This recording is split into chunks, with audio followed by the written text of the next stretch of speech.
Hi guys. Okay, I just wanted to pop in really quick. Later on, I'm going to be talking about our weigh-ins and some observations that I've had doing low carb keto and doing WW at the same time. And I just want you to keep in mind, I'm in no way trashing the program. I think it's a wonderful program. I've had great success with it. And I think that any time a program strives to keep up with the latest in research and development and health and wellness and is willing to adapt to take care of its members and offer, a program that suits their needs, I think that's a pretty good program. But sometimes there is always room for improvement, and sometimes in keeping up with the latest research and development, there might be some lag time, and that's where the problems might set in. And so I'm just looking at a couple of things, some issues that have come up with me. But again, I think it's a great program, and I'm trying to make it work. So on with the rest of the video. All right, this morning for breakfast, I'm having 2 cups of coleslaw mix, which I sauteed in a spray of olive oil, and I have 1 egg, a 1/4 cup of egg whites. I've got 1/4 avocado on top here. And over here in this lovely bowl, I have 1/2 of a cup of the whole milk yogurt, this one here. And I added a teaspoon of this lemon elderberry flour. It's a skinny syrup, and it just sweetened it up. And I have a 1/2 a cup of blackberries, and one of my lemon poppy seed muffins from my last video, I actually just broke and put on top for crunch. And that's just going to be my breakfast, and I'm having tea instead of coffee because I don't want to add the creamer and have to count the creamer. It adds up. Okay, guys, there's my breakfast. For lunch, I'm having my Mediterranean type thing, 1/2 an ounce of pork rinds, 1/2 an ounce of aged cheese, about 5 sardines, 3 celeries, and that's stuffed with 2 tablespoons of PB Fit, 1 tablespoon of cream cheese, a little bit of the skinny caramel syrup, and it makes like a little frosting that goes into the celery. So good. All right, I'm going to take a little Tivana break here. I'm using one of the cups that that just went into the cup. I got this cup in one of my thrifting escapades, and it's one of my favorite bone china that I found while out there. This is really wonderful tea. All right, and for dinner, I finished it off with a little salad, 2 ounces of ribeye, and a little bit of the Walden Farms ranch dressing. Hi guys, it is Thursday, and I'm a day late on my Weigh-In Wednesday video. I did it, and then I had to erase it because it had some problems. I just got done watering the garden. My hair's all jacked up. Okay, so Honey is down. He's down 1.8 this week, which is amazing. I'm so proud of him. He thought he was actually going to be up this week because he felt that maybe he had increased his calories a bit. But I think he's been really going hard on the workouts too, which might have something to do with it. But he's doing really wonderful. And he said he feels really great, so that's all well and good. And now my weigh-in, I am down 0.2. So I look at that as a maintain again. And I know why. I've been into my little green book that I keep all of my information in, and looking over my calories for not just this week, but last week as well, which was more of a maintain, which was up 0.4 last week.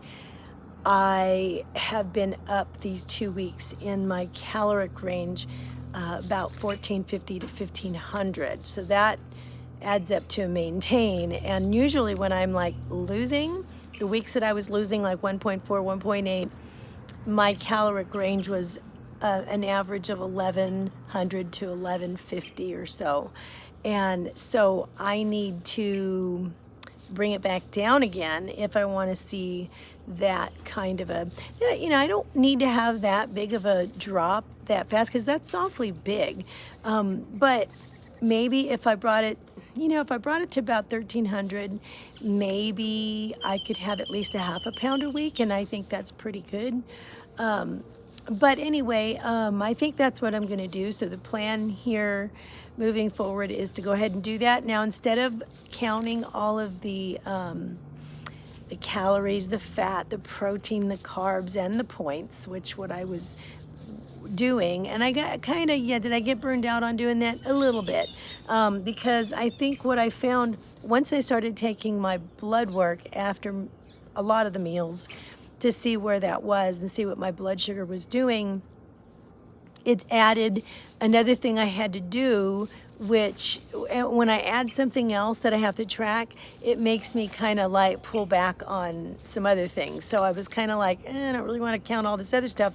All I really need to know is the calories and the points, right?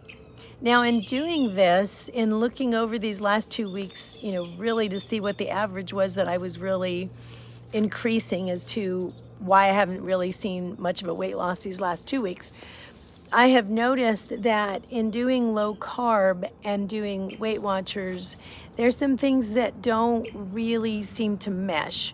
So it makes me think that if someone was doing more of a keto, it would be really hard to do this Weight Watcher wise, because you kind of get a little penalized with Weight Watchers and we're doing the diabetic plan, right? Okay, but what I think that WW is following the ADA guidelines, which really still follows pretty much a low fat, and still does encourage some, 40 to 60 carbs per meal, which to me is outrageous because as far as low carb, I'm trying to shoot for like 50 and under a day, and that's what it really comes out to. Honestly, the 40 to 60 carbs per meal is even more than what I was doing before that led to the diabetes. So I don't know, I don't get that, but a lot of doctors, that whole ADA guidelines thing right now, from what I hear from a lot of doctors, is actually up for a lot of debate. And there's really a lot of doctors who are starting to see it, the value in using a low carb diet to help diabetics, type 1 and type 2. And so I think there's going to be some changes there. Not to mention, I believe the person who's now in charge of the IDA or the ADA is an actual diabetic, and so she's going to actually bring a little bit more of that knowledge. But anyway, that's besides the point. So no, that is the point. What I am thinking is, I'm seeing, when I lean more into a low carb / sometimes keto meal, it doesn't pan out on WW correctly. And I do feel penalized when I do that, because yesterday I had my Mediterranean lunch, which was like sardines, a half an ounce of aged cheese, a half an ounce of pork rinds, celery with PB Fit, the stuff that I showed you. And that really does me well. But the day that adds up a bit, because there's so much fat, it's like, and it's good, healthy fat, but by the end of the day, and you saw what I had, by the end of the day, I was at 29 points, which puts me pretty much over the 22 points I get daily. And so I was way off on my points, but when I added up the calories, I was at about 1,100 calories for the day. I was 1,130, I think is what it was. So it looks like I didn't have that many calories, yet I was really jacked up in points. Okay, so that's really weird. Another thing that we were talking about today was, once in a while, I used to take my kids to Baskin Robbins and get them an ice cream, right? And then I would try to, my hair's sticking up. I would try to get something that was like sugar-free, right? And reduced fat or something like that. And so I thought, I could try to make something that I would make at home when I was like keto a long time ago. And I just figured it was low carb, but I didn't realize I was doing more keto. This was years ago. Is I would take a little heavy cream, right? Maybe I want to say half a cup at the most. And I would whip it up in the food processor and toss in a handful of blueberries and a little stevia. At the time it was Splenda. And then I'd whirl it up until it became this blueberry mousse. And that was like my ice cream. And it was like really good after dinner a couple times a week. Well, I kind of like, I put that in the WW tracker to see what that would come up as. And it comes up as like 23 points. And I get 22 points per day. So that's like really penalized. I'm thinking, there's only 2 ingredients. It's heavy cream, well, 3, heavy cream, a sweetener, and blueberries, right? Very simple. And then I go to Baskin Robbins and I find their reduced fat, sugar-free caramel truffle ice cream, right? 1 scoop, which is what I used to get. I'd get like 1 scoop. 5 points, right? 5 points. And I counted at least 4 or 5 different types of sugars, maltodextrin, maltitol, all these things that are not going to go well with my insulin anyway. It's going to have a bad effect on my blood sugar and my digestive system. And it had different, whey protein, different kinds of milk and stuff. And I said, you know what? If it has all this milk in it, and it was like low fat, non-fat, this is going to add up in carbs, even if says it's sugar-free. So I checked out the carbs. Carb content of that 5-point ice cream is 23.9 for 1 scoop. That's like huge right now. I mean, there's just no way. There's no way. And as opposed to a half a cup of, and you can even go a quarter cup. A quarter cup's going to be a lot, but a quarter cup of heavy cream, you know what I mean, is still, to a half cup, I mean, is still not going to move my insulin 1 iota. It's not going to move it at all. And there's only 3 ingredients. And there was like a ton of ingredients, like all kinds of weird preservatives and artificial junk in the Baskin Robbins ice cream, which is 5 points. 3 ingredients in the heavy cream mousse whip for 23 points. And I'm just thinking, okay, so if I was doing keto and I was doing the mousse, it wouldn't work. There's no way I could survive on Weight Watchers. And yeah, I could think, oh, well, that's because you're going to put on weight if you eat a half a cup. No. I did this before.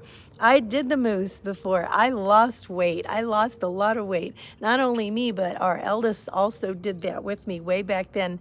And he lost all his weight that he wanted to as well. So it is more than just the calories in and the calories out or whatever. I don't know. I kind of feel like, see, in that way, WW is not on board with somebody who's wanting to do a real low carb, like a keto type diet, because that tells me they're following the guidelines that still tell somebody to have more carbs, and which perhaps that works for some people, but from what I'm hearing and seeing, I'm hearing across the board that it does not work for a lot of diabetics.